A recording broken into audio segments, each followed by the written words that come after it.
The little village of Tamazan was located in the south-central part of Afghanistan in the province of Daikundi.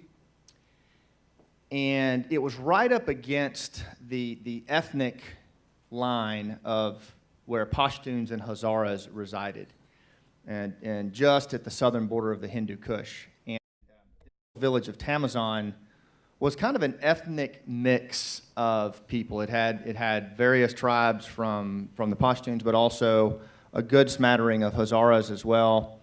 And it was located really in a very rough area where a lot of hardcore Taliban leaders not only hailed from, but were using as one of their innermost country sanctuaries within Afghanistan. Really, really tough area. Almost no American or coalition presence in this area for the entire 10 years of the war. This was January 10th, 2010. Just to the north of the little village of Tamazan was a special forces team, 12 guys, and they were located in the town of Nili, which was the capital city of the province of Daikundi.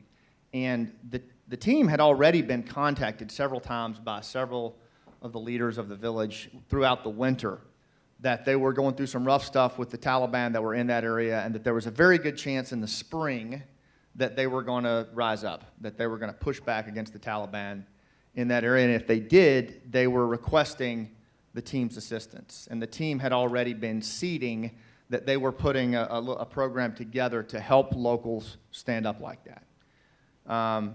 Just at the end of the winter of 2010, that's when that vehicle hijacking took place. A young Hazara man was removed from his truck at gunpoint, beaten pretty severely. And all of the locals in the village of Tamazan said enough. They took up arms, and they started pushing the Taliban leaders out of their village. And a pretty heavy gunfight ensued. The team had given several of the village leaders phones to call in duress, and they quickly realized, holy crap, we've gotten ourselves into something here. And they called the team. The team loaded up and very quickly drove south to assist, and found themselves in a pretty heavy gunfight and helping them push. They did push the Taliban out of the area. And it took about 72 hours to do that. By this time, reports were coming back into Kabul, where we were at the Special Ops headquarters. And pretty much what was coming across the wire was it started. This was where we wanted to start this science project of a program that we weren't even calling Village Stability at that time. We just were calling it Community Defense Initiative, and it was going to be an effort of a bottom-up approach. And this area was one of the first places we were looking at. And I remember walking up to General Reeder, and I just said, it started. I don't know what this means, but it's happening, and we're going to see where this goes. And over the next few days, the team and the villagers of Tamazan pushed back pretty hard, and the Taliban were routed from that area. Now, not many people know that story. That was really the origin of the Community Defense Initiative. There's other things that were going on. I'd been right place, right time, I guess. I was the program manager for this fledgling little program that had not even really kicked off yet, and that's where I found myself in January of 2010. I choose the Tamazan village example because there were all kinds of villages that stood up in Afghanistan in varying capacities, like they have all over the world when Special Forces guys have advised there. That's what I am, much like Patrick. I was a Special Forces guy. But I chose Tamazan because what it represented was the power of a story that was told by various people. And I watched this story unfold in a variety of directions, and it really stuck with me. It really did. On one hand, when Tamazan stood up, watch me, I'm going to fall off here.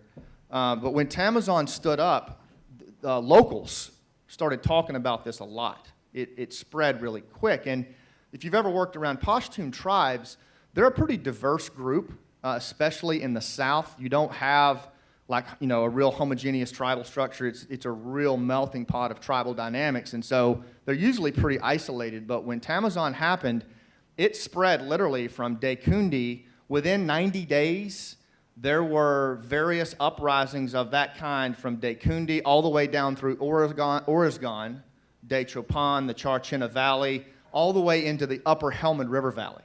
And, again, if you've worked in that part of the country, that's a long way. I mean, that's a long way for anything to move, at kind of a grassroots level. And it was all word of mouth. It was all locals talking about what they had done, and, pretty much they were standing up on their own in those areas for a range of reasons.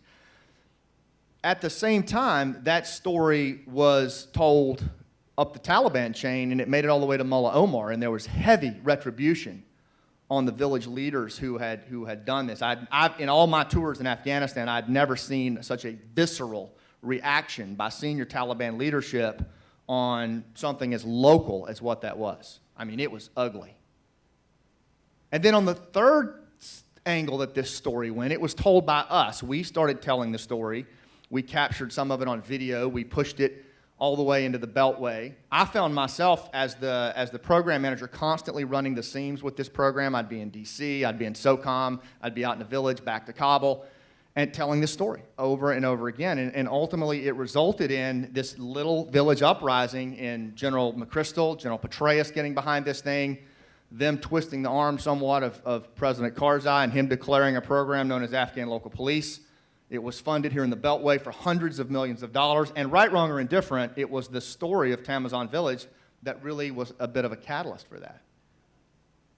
And that always stayed with me over the years of how that one little event, that story that was told and retold, went in all those different directions and had those effects. But I will tell you this, I'd love to be able to tell you that, the end of this story was a happy one, and we learned so much from narrative strategies. We didn't learn a damn thing from narrative strategies. In fact, I would say village stability operations was a narrative failure.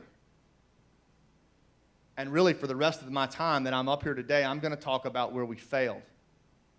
I'm not going to talk about the resounding success of village stability operations, because the fact of the matter was, while I think it was a well-thought-out program, I do think it has a lot of merit in status society to help locals stand on their own, like Patrick talked about. Because we could not nest this program under any kind of narrative, it just came off the rails. And by 2013, all of our special forces teams, for the most part, were pulled out of the villages that they were working in, and a lot of people were killed. The more I worked around this problem set, the more I saw in our own house, in our own community, our inability to deal with narrative in any way. It's something that we are getting lapped by violent extremists when it comes to this piece. And there's a much bigger impact than just the failure of a bottom-up program, and I realize that. But I'm just giving you my perspective that, a program that started off pretty strong and had a lot of momentum, it literally came off the rails because there was no narrative to nest within. Let me just give you a sense of where special ops, special forces were in 2007 when it comes to narrative. Now, bear in mind, Green Berets, we're by, with, and through. We consider ourselves kind of the modern-day Lawrence of Arabia. We take a lot of pride in that. But I can remember in 2007, as the operations officer for all special operations forces in country, one of our teams was in a very, very big fight, and they were duking it out with some bad guys, and the village was in the middle. And they called for close air support and it ended up being a B-52, if you can believe that. A B-52 bomber providing close air support. Did have surgical munitions that they were able to drop, whatever surgical means. And when it was time to drop the ordnance, it was cleared, and a whole lot of ordnance was moving en route to the target. And everyone in the operations center was watching this on a predator feed. Silent. No one was breathing. And as we sat there waiting for those bombs to impact, the commander, who I'll leave nameless, turned to me and said, "Scotty, how's that information operations coming?" And everybody in the whole operations center started laughing as the screen turned into a mushroom cloud. We have got a huge amount of work to do when it comes to dealing with narrative and story in this fight. I think our biggest challenge in narrative and story, how it changes the game, it's with us. It's the way that we're having to approach this. It's the way that we're going to have to carry the ball. When I heard that Gigi was putting this group together, I was ecstatic simply because I haven't seen this kind of grassroots collaboration or organization in the entire war when it comes to narrative. And to me, the biggest failure with the Village Stability Operations Program was that we couldn't even tell the story to our own leadership. We could not communicate this to senior officers. We could not communicate this to diplomats, to our ambassadors, and certainly to our policymakers here in the Beltway. We did not communicate it properly. We did not communicate that this was some kind of unilateral, it was not a unilateral militia program, that rather it was based on community resilience, of locals standing up in a way that's appropriate for them in their own time. And a range of other things built around stability. 2/3 of the village stability methodology was economic development, participatory development, and governance dispute resolution on the terms of informal civil society, not ours, which is going to take a very long time. Instead, it became the covering force for an exit strategy. Create as many militia as you can so we can get out of the country. We could not even tell the story to our own people. Everybody this morning has done a great job breaking down that we are at a narrative disadvantage with our adversaries. I'm not even going to try to do that. I think it's been well established. What I'd rather use my time with is telling you that I believe the protagonist in this story is you guys, is us. I don't think we can afford to be a think tank. I think this town has enough of them. My son is getting ready to go be a Green Beret. And he's going to go fight the war that I didn't finish and that is still raging. And the fact of the matter is we're no closer on narrative strategies than when we started. And I don't think it's going to get done unless people who understand the problem set sit closer in an auditorium, lean in, and do it. I don't think anybody else is coming. When I look around at our senior levels, at our policymakers, at our politicians, for God's sakes, in this election, they're not hearing it. They are not hearing it. They are not even processing the relevance of narrative. Who's going to tell them? Who's going to make that clear to them that it's absolutely imperative that narrative, that you lead with your story?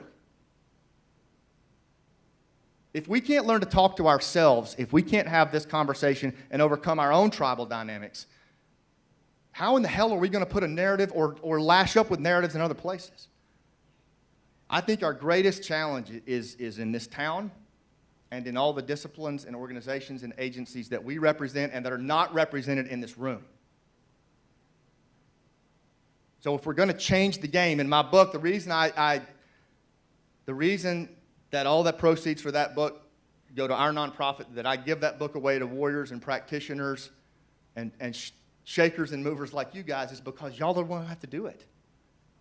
Chapter 9 is a chapter called Extreme Collaboration.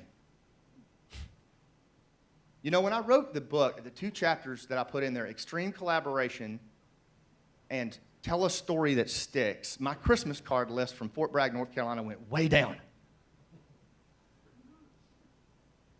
But I believe those are the two biggest game changers that we have in front of us right now.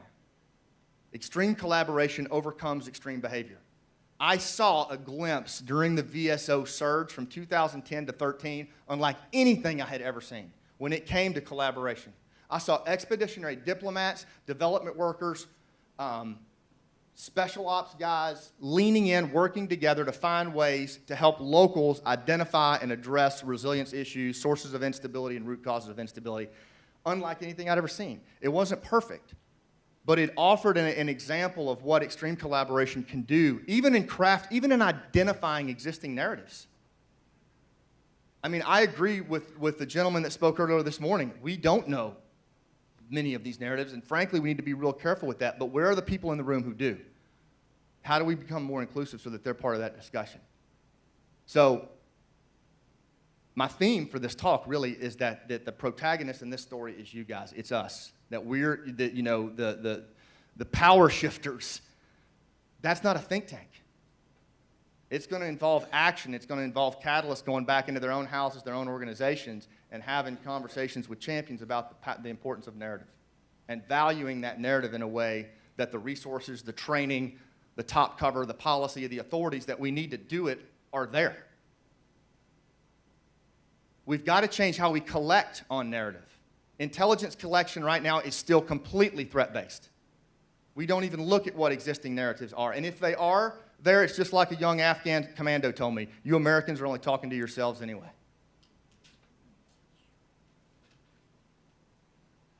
We have amazing collection capabilities. We have amazing information capabilities. We should broaden the aperture dramatically and look at the existing narratives that are out there and share those narratives across the spectrum. But it starts with getting leaders to even care about that, right? And then broadening the intel apparatus to do that. I think in order to get our leaders to value narrative, we're going to have to build a narrative tribe like this. This is going to have to become an action entity that gets inside the relevant places of proponency and brokers conversations on this in a way that actually advances it and creates authorities, top cover resources, and training to get it done. And it is not, this is going to involve multiple spears in the back. It's going to be ugly. But I believe building a narrative tribe that's inclusive enough to frame and identify narratives and push into these places right now before we go cataclysmic attack again, because then no one's going to want to hear it. Our time to move is right now, not when it goes high order. No one's going to listen then. The other thing that I'll leave with you that I think we have to do, that we learned a lesson on the hard way, that most of what I'm telling you now are things we didn't get done. I don't think we're very good storytellers as practitioners. I think some people are instinctively good storytellers, but as a general rule, when you consider the relevance of story in the places that all of us have to operate, and I'm not talking about the grand meta-narrative and all that stuff that, frankly, I get confused on. I'm talking about the tell of the story and the ability to tell and amplify stories that matter. Our practitioners across the disciplines don't seem real adept at that. And I'll just speak from my community. Special Forces, we suck at it. We've got a lot of work to do. We should be leading the environment on storytelling and connection and empathy and reciprocity, when we're not. We've just started in the last 8 months conducting training on storytelling, on connection, and all the things that go with that. So while we increase the value of narrative and the awareness of narrative at a senior level, we've got to do that, I believe we also have to ramp up heavily our ability to connect through story, to understand the value of story and put story into play. And I know it's easy to dismiss this as we sit here in the Beltway and people sort through their iPhones, but it's the point of what I'm talking about. We've lost the ability to connect because we talk in friggin' bullet points and sound bites, and we can't connect. And no one listens. And we can talk all this cerebral stuff all day long. It's not going to matter if you cannot connect with your story.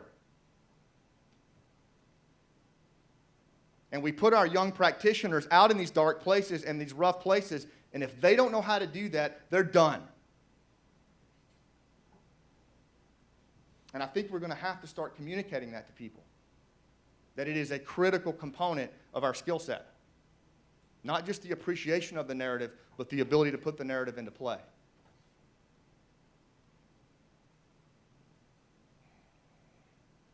I'm passionate about this because I saw people die over this, and we got it wrong. We got it wrong, you know? And moving this forward, changing the game with narrative is going to be probably the hardest thing we do as a society. The hardest thing. And the only way I see any way through this is some kind of collaborative organization like this that has the courage to recognize that no one else is coming. No one else is going to come and do this. That it's going to have to be done starting with us, building our own narrative and pushing that narrative out and telling stories effectively so that people get this. At the policy level, where they have to value narrative and give us the top cover to move, and at the practitioner level, where we have to get those young men and women out into those dark places and the ability to connect and lead with their story. It's going to be an involved endeavor. I applaud what you guys are doing, and I don't think anything else I can say is going to add to it, except that the only thing I think I haven't heard is it's going to be us. We can sit around and admire the problem all day long, or we can figure out our own narrative and tell the story on how to address this thing. So with that, I think I'm going to give Gigi her time back, and I'll take any questions if you guys have any. Thank you. Sir. Ma'am. I'm sorry. Go ahead. I think you have a very important thing you can share with this room in terms of what you speak about with your failures. Because you tried to speak this story and you failed. So where did you fail? Was it that you did not understand what you were speaking into? You did not understand sort of the language of policy and how to translate what you were saying into terms that people could hear? Were you failing to, did you not know what the policymakers valued, so you could not speak to what they, you could not connect, as you say? Teach us what you know about failure. I think the biggest thing for us as a special forces community was we spent 10 years after 9/11 seeking payback. We were manhunting when we should have been out in the rural areas working from the bottom up and communicating this over time. So it wasn't until 2010 that we stopped driving to work, so to speak, got off the pavement, and actually moved into these communities in the way that we should have been since 2002.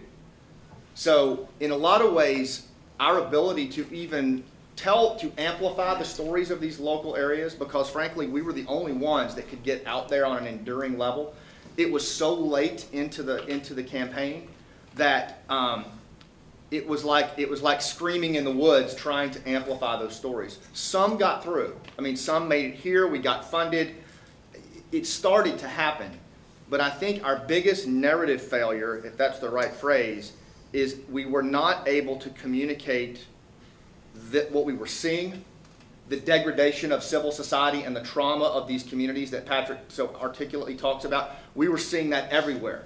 Farmers are killing earthworms because they think they eat the crops, because all of their institutional farming knowledge had been lost with elders who never came back from Peshawar.